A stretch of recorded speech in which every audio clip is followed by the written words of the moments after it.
Mpendwa, leo nakuletea tafakari ya kitu kimoja ambacho kitakurahisisha wewe kuweza kufahamu vizuri sana na kuufahamu utu wako na kuufahamu ubinadamu wako na kuufahamu uzawa wako. Hivi unaweza kujiuliza kwamba wewe upo ili ufanye nini? Na waliokuwepo kabla yako walifanya nini?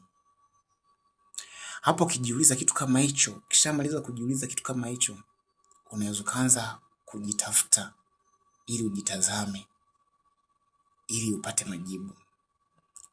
Naomba nikupe mfano mmoja. Hivi unaifahamu inverter? Inverter ya solar hizi ambazo hutumika kwa ajili ya kuongeza moto.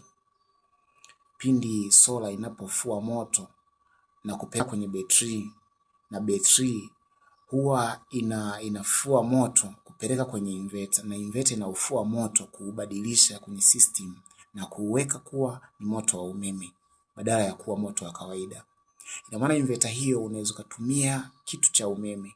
Kutokana na ukubwa wa solar, unaweza kutumia kutokana na geji ya solar. Umeme huo unaweza kutumia kwa matumizi mbalimbali ambayo hayawezekani kuunganisha kwa direct kupitia betri. Ila inverter huwa inauongeza moto huo. Inarudi kwa sisi binadamu. Kwa mfano huo itakupa maana. Unajua wewe hapo ulipo ni upo kama inverter.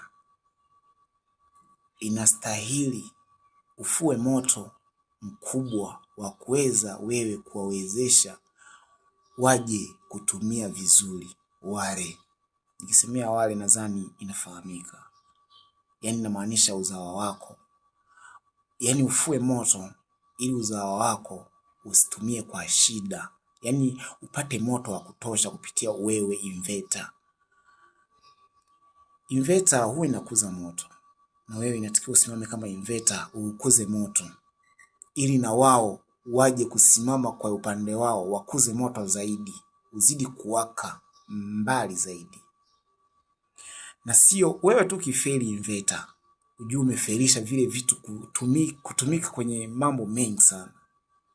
Kama ukifeli kufua moto wa watoto wako ili wasome kwenye shule za gharama, ujue hapo umezima taa zao. Yaani umezima kila kitu kuhusu elimu. Halafu kashindwa watoto kuwawezesha kwenye kilimo, labda kuwakodishia mashamba kama hauna mashamba.